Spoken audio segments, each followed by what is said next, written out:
Hey everybody, welcome to the CBSN Minnesota Morning Update. It's Tuesday, I'm Jason DeRusha. Glad to have you with us. How's your August going so far? Is it hazy? Is it smoky? Yes, it is. We had another afternoon and evening of haze and smoke yesterday, and the same deal's playing out right now. When I look outside, you definitely are seeing it, especially in downtown Minneapolis. Here's the forecast for today. I know originally we thought the smoke was going to move out of here, but Riley kind of updated the forecast yesterday and said, no, it's going to be around again today. And the air quality alert doesn't expire until 3 this afternoon. We're hopeful that the smoke will start to thin by the evening. I know it's National Night Out. A lot of neighborhoods have gatherings, and so hopefully we can clear that out. Temperatures should be nice, low humidity, so if you can get outside, if you're not sensitive to the smoke, it should be a great day. High temperature around 84 degrees, right about average, so enjoy that if you can, and hopefully we'll get that smoke out of here, because that has been a pain in the neck, hasn't it? It's so weird this morning, right now, just looking out there, like kind of this weird pink sky. It's pretty, except we know why the sky is pink, and that is just, it's been so dry, all those wildfires and that smoke blowing in from Canada. Let's talk about this. This is definitely the biggest story of the last couple days, and that is the fact that over the last couple months, many of us who are vaccinated have been going back to normal. Things are starting to swing. A number of places making changes as COVID-19 cases surge and fears over the Delta variant. Anybody who goes to First Avenue or any of its venues like the Turf Club, 7th Street, Fitzgerald Theater, there's a bunch of different venues First Ave owns. You've got to have proof of vaccination or a recent negative COVID test.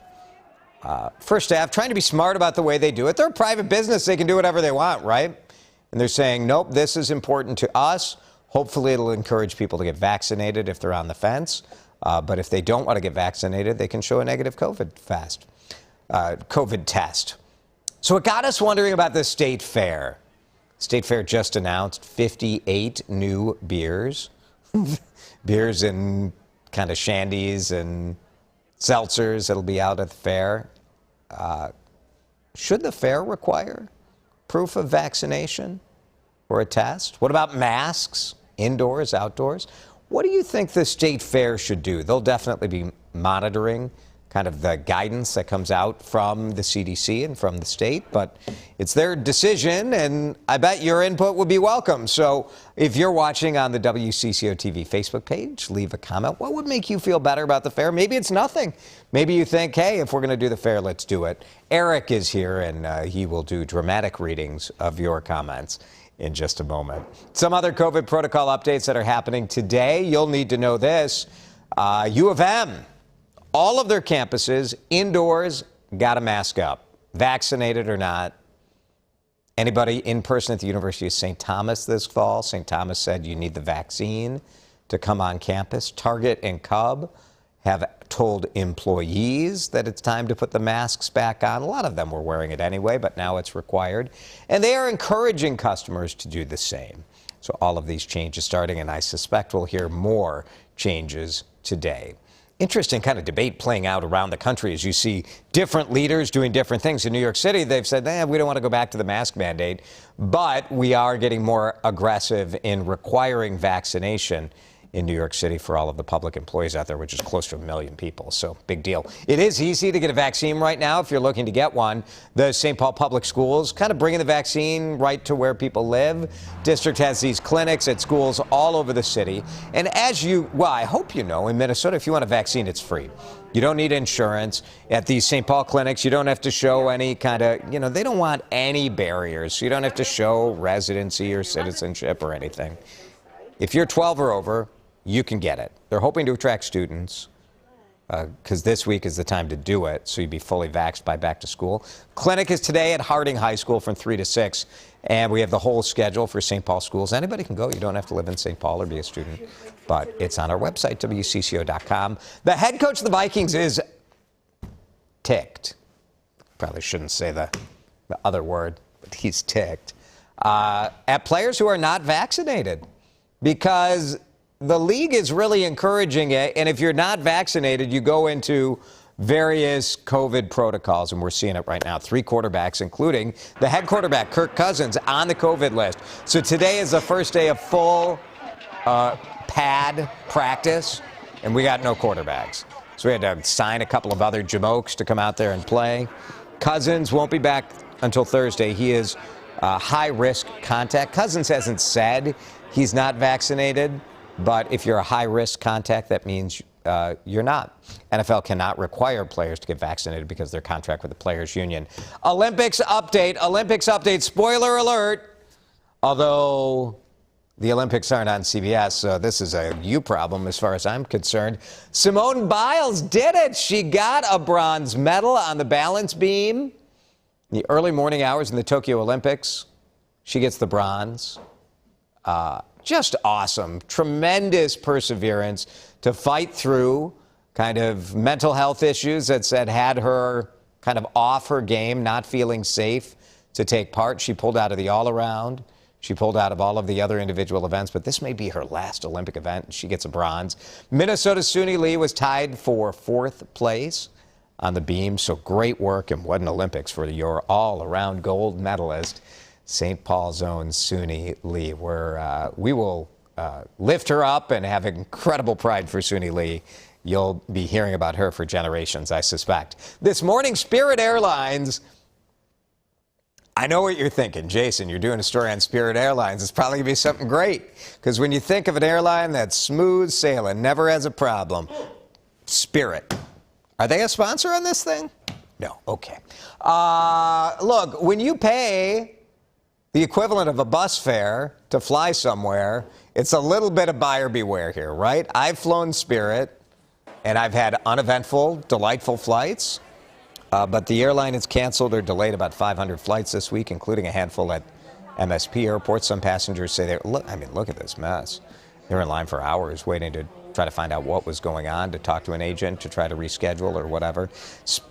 Spirit said, sorry. We're sorry. They cited weather. That's a good one, right? If you're an airline, you got to drop that first. Weather, I don't know.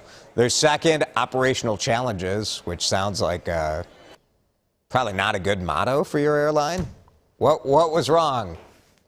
Operational challenges. Sometimes people ask us what's wrong with this news update, and the answer is operational challenges.